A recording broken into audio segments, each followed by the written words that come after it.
When a student cannot read, we teach. When a student cannot calculate or problem solve, we teach. When a student cannot write, we teach. When a student cannot behave, we punish. But why don't we teach? I believe that behavior and academics are both important concepts for a child to learn. Just as we teach a child to succeed academically is the same way we need to treat behavior. With academics, we show them what we would like them to do, we explain it, we teach them our expectations, we show them how to succeed academically, and that is the same way behavior needs to be taught. Positive Unified Behavior Support, or PUBS, is a model for teaching students how to behave appropriately.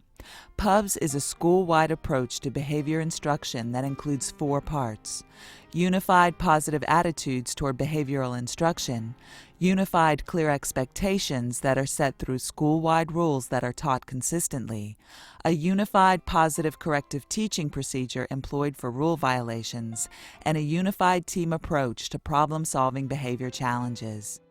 When teachers frequently instruct all students on how to behave appropriately and frequently reinforce student success, there are fewer behavior disruptions in classrooms.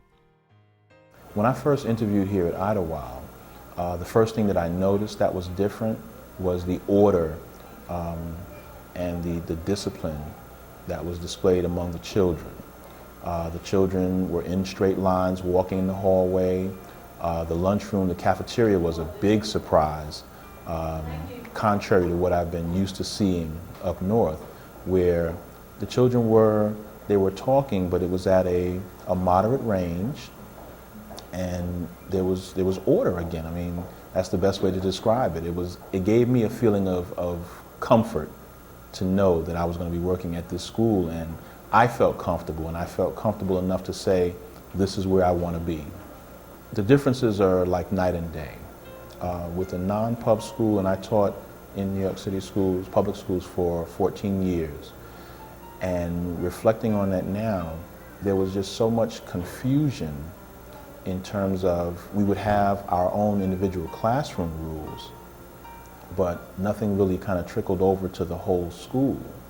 And as I think back, that might be the reason why we had so many disciplinary problems and behavior problems, because once you got outside the classroom, there were inconsistencies with what was expected school-wide as opposed to what was expected in the classroom. In pub schools, I see there's a unified behavior system. So now children know their expectations not only in the classroom, but outside the classroom as well. The biggest thing for our program here is that the whole school is on the same page. You can go to a gym class, you can go to art class, any classroom in this school. The rules are all the same, the consequences are pretty much the same, and I think that's a big thing for parents, and also it helps teachers. It just simplifies everything and puts everybody on the same page. They gave me a system, a very structured system in order to teach my kids how to behave properly, how to do what I needed them to do so that the classroom would run effectively, it wouldn't be disruptive, and I could teach. And that was the biggest struggle for me that I was scared about in coming to be a first-year teacher, because I didn't know where I was going to begin. And so when I started here at Idyllwild, and there was a system already in place, and I didn't have to think of it on my own, I didn't have to come up with the rules on my own, it was wonderful, and it really helped me out a lot in developing how I was going to deal with classroom management from there on out.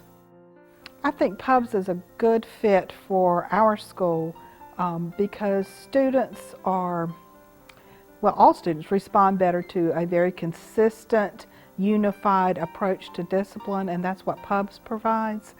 Students that have been with us since the program began are very, very much aware of the rules and the consequences.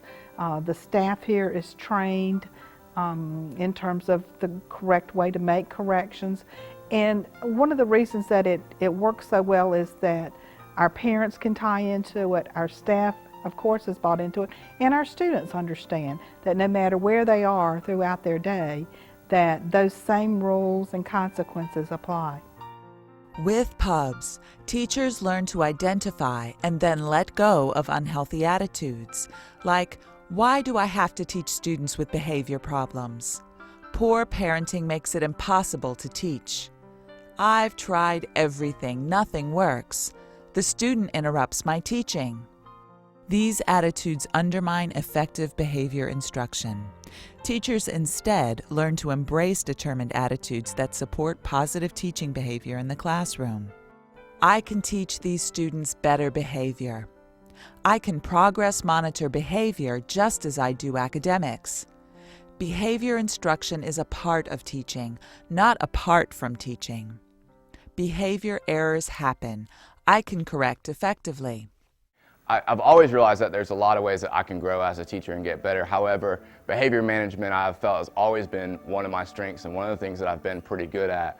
When I came to Idyllwild and I heard how I would have to keep, a record sheet and I would have to do all this data analysis, I kind of was, a little bit maybe egotistical and just kind of like, dude, I don't really need this. Like, I can see where other teachers can need this. I know teachers that need this program, but I don't really need it personally. And I'm a little bit frustrated that it was just more paperwork and more things for me to do. It was something else for me to learn. And then I started using the program. And I started recording my students' warnings. I started to see how, even though I thought I was really, really consistent prior to the program, I had to be consistent because of the rules are the same, because of the way that I was trained to deal with students that aren't following directions or aren't following the rules, and making sure that I let them know exactly what they did, that I give them a chance to correct it, and that I praise them when they do. And it's just, when I see the effect on my children and the way that they've responded to it, it just, I bought right into it. I'm sold. And at first I was really hesitant and didn't want to do it at all. But now, I would probably be one of the biggest supporters of, the program that we do. We must set clear, specific, and reasonable expectations. That means in and out of the classroom. That includes all personnel and activities. These expectations should be demonstrated, repeated, modeled, and reinforced. Mistakes are not ignored. They are acknowledged with guidance on how to improve behavior. To be effective, it takes consistency. Consistent consequences represent your word and commitment to students and colleagues. It also involves corrective teaching by providing direction to self-correct. I've always been a disciplinarian in my classroom, but once the children leave my classroom, they go somewhere else, and then there's an inconsistency in terms of expectations, in terms of rewards, in terms of consequences. So with the pub system here, it already has a built-in set of rewards and consequences, and because it's positive, the kids don't always feel like they're being demeaned or talked down to in a negative way. We try to encourage instead of discourage them into positive behaviors. And there's a way that you can praise a child into being good.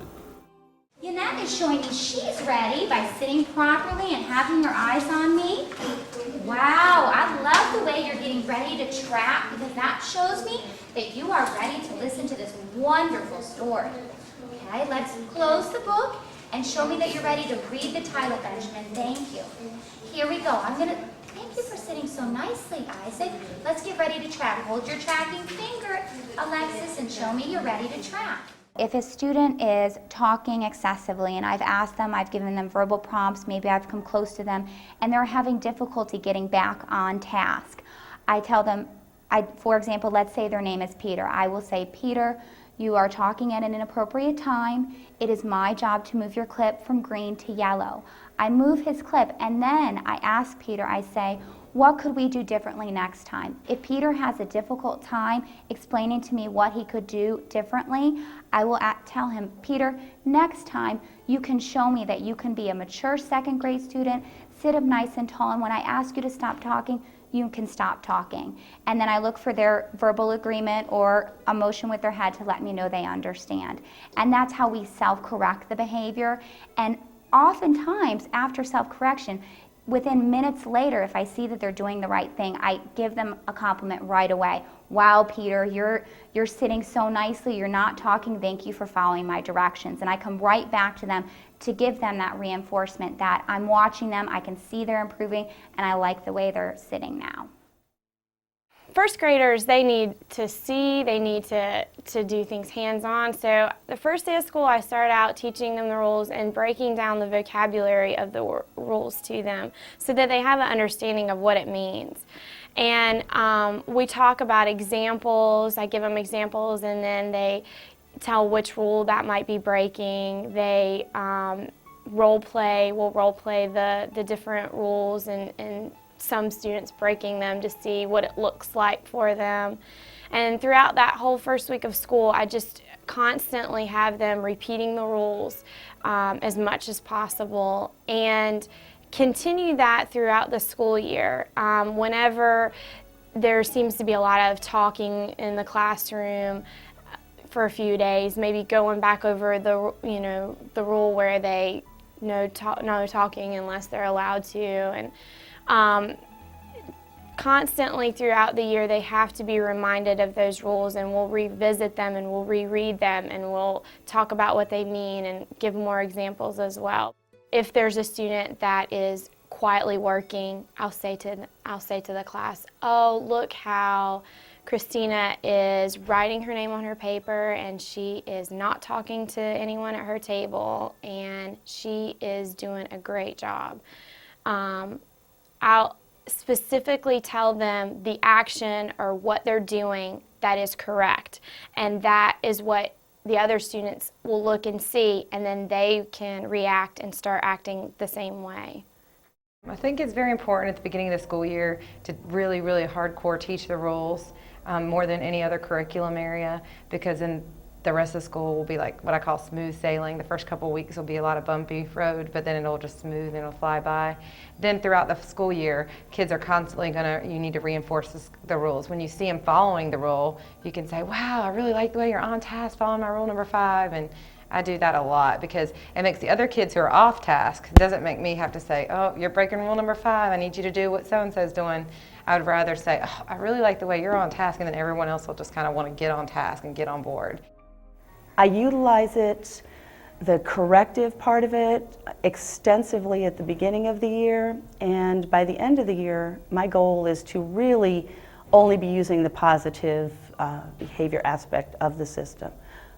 But prior to having pubs at the school, I think it was hard. I think I tended to maybe view behaviors of different children in different ways, and now everything's clearly defined and outlined, and the consequences are also clearly defined. It just makes the behavior portion of teaching a lot easier. And then throughout the course of the school year, I use specific behavior praise when they're following the rules, and then that causes a repeating of the correct behaviors and the behaviors you want to happen to reoccur and occur. But it's very important to spend a lot of time teaching the correct behavior and teaching behaviors. Alex, let's have Melanie read the first question, and let's see if you can listen to her like you're supposed to be following along with your finger. Drew needs to go to Annie's house as quickly as possible. Look at the grid and describe the shortest path to Annie's house using coordinates. Okay. I really like the way Alex was tracking and listening to his partner. So then he's going to have to go to the map. Oh, look, I don't even have to tell him. He's already got his map out. He knows what to do. Very good. Go back to your seats. You guys are ready to find your star partners. Okay, Kevin, I want you to recount the 7 Up. I want to see if you can do it. See, 7 Up. See if you can count. 1, 2, 3, 4, 5, 6, 7. Give your partner a high five for doing a good job and helping you. Oh, I like the smiles I see on your faces. You guys work well together. Okay, now you good. All right. Well, I want you to phone a friend and see if they can come find us where the restaurant is, where he needs to go to. All right, let's give Melanie a round of applause for being brave and being the teacher. All right, Amani, come on up. She wants you to show us where the restaurant is. The teachers, when it first started out, I must say, we felt it was a little, we were a little stiff. We were a little stilted because we had to get to a place where we could internalize those expectations and internalize how we would promote this to our children and to our families. It took a lot of talking on the part of the administration and the support staff to be out there in front of the teachers, encouraging them, recognizing when they were doing what needed to be done. And so then, as you can readily imagine, the more we pointed out and the more we recognized those points where they were really hitting it, they were really on target with the program, they would then find that they wanted to become better at it. And their colleagues would see that as well. And so it really has spread like wildfire, and it has become internalized school-wide. So the method in which we deal with the children, addressing behaviors, addressing the children in terms of taking responsibility for the choices they make, and then the consequences that follow those choices, it really has become a part of just what we do here. At Idyllwild Elementary School in Charlotte, they use a record of consequences to collect and organize data about classroom implementation of PUBs. They record all rule infractions in a very systematic way. I use the rock to record the warnings that my students get throughout the course of a day, and then it's set up to do weekly. I use it in parent conferences when parents are wanting to know specific problems that I'm having with students. You know, some parents tend to believe what you say, and some parents don't necessarily believe what you say, but when you can show them, you know, with that data and show them exactly what the warnings are for, you know, it allows them to see exactly where the problem is, and allows me to look back and see, you know, where there might be something that I need to change or something I need to address personally with the student, where something is becoming a consistent problem. But that's one of the most useful tools, is the rock in that data analysis, being able to look at the rules and look where your problems are. Just like we do with academics. You know, I use it the same way I do my academic data. You know, I look at it, I see where my kids are having problems, where they're having trouble, and what we can do to get them where they need to be.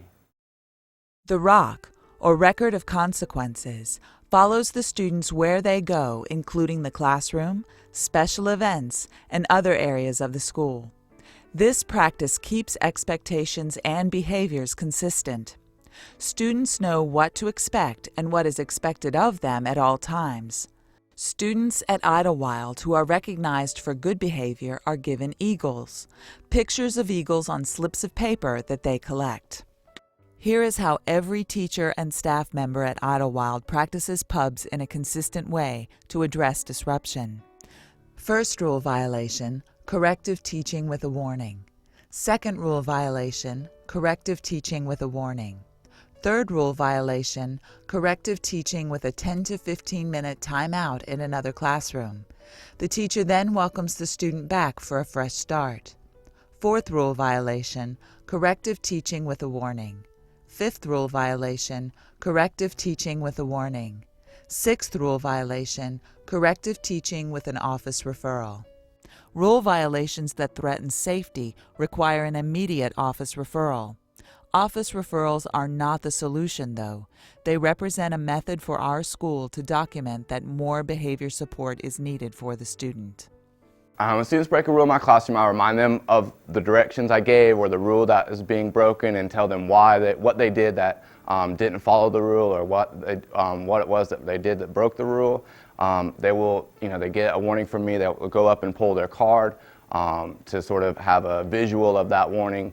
Then once they sit down, I remind them of what they are to do and what I asked them to do.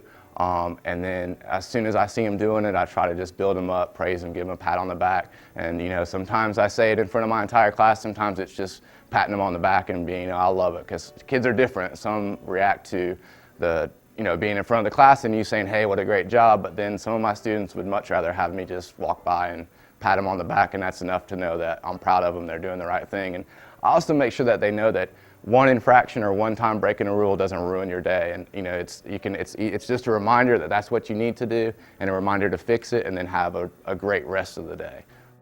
PUBs has a positive impact with families, because not only do the students already know what the expectations are, but the parents do as well. So therefore, it's easy to discuss with parents when students have broken a rule, what the consequences may be, and what the rewards are as well.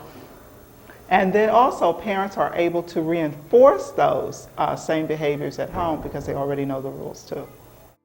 I think that PUBS reinforces that choice system where you have a choice. You're going to be rewarded for a positive behavior. Your choice is to either be positive and be well behaved. The other choice is you're suffering a consequence. But I think children are being given choices and not being necessarily told what to do.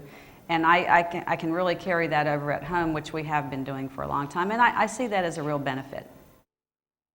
I had more than one child tell me prior to the winter break that they didn't want to be leaving school for the winter break. They wanted to come to school because they get supported here. They get recognized for the good choices that they make.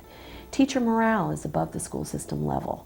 Teachers interacting with one another to problem solve, to recognize and celebrate children, to recognize and celebrate one another. Parents are happy. They come in and they often want to meet with the teachers, with the support staff, to have us help them develop a plan of support at home. That can we give them some ideas, because they just can't believe the turnaround in their children here in the schoolhouse. My son in particular tends to be a little outgoing, and he has realized that there are certain rules that he needs to follow, and that children, if they all work together as a team, they will be rewarded with that positive reinforcement. And I believe he's really learned the value of teamwork as part of this program.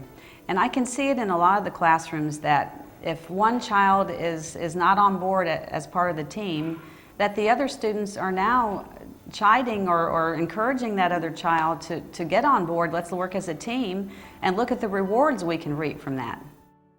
My experience getting an Eagle was just today, and we got an Eagle because we were being quiet in the hall and we were in a straight line, and our teacher she wasn't looking at the time, and another teacher was walking by and she saw us and how we were very quiet and that we were in a straight line, and we got an Eagle because we were doing the right thing even though our teacher was not looking. The most important thing is the praise. I know when my students are having a hard time and they're not following the rules, that I haven't been doing my job by giving them enough praise and telling them what they're doing right, because that's what changes the behavior. That's what makes them want to have good behavior. To me, that they're motivated to do the right thing. It goes from the rewards and the extrinsic things to soon they get ownership of doing the right thing, and it's the more intrinsic, and then they just feel good about themselves and they want to be here, and that helps me because then I can teach. And if your kids don't want to be here, they're not motivated, don't feel good about themselves, they're being here, then it's you've got other battles to fight before you can get them academically and intellectually. PUBS, or Positive Unified Behavior Support, promotes positive teamwork. Teachers support teachers, administrators support teachers, and teachers support the administrative team. The school's Positive Behavior Support Team meets regularly to view office referral and ROC data, monitor student progress, and make instructional decisions for improving behavioral instruction.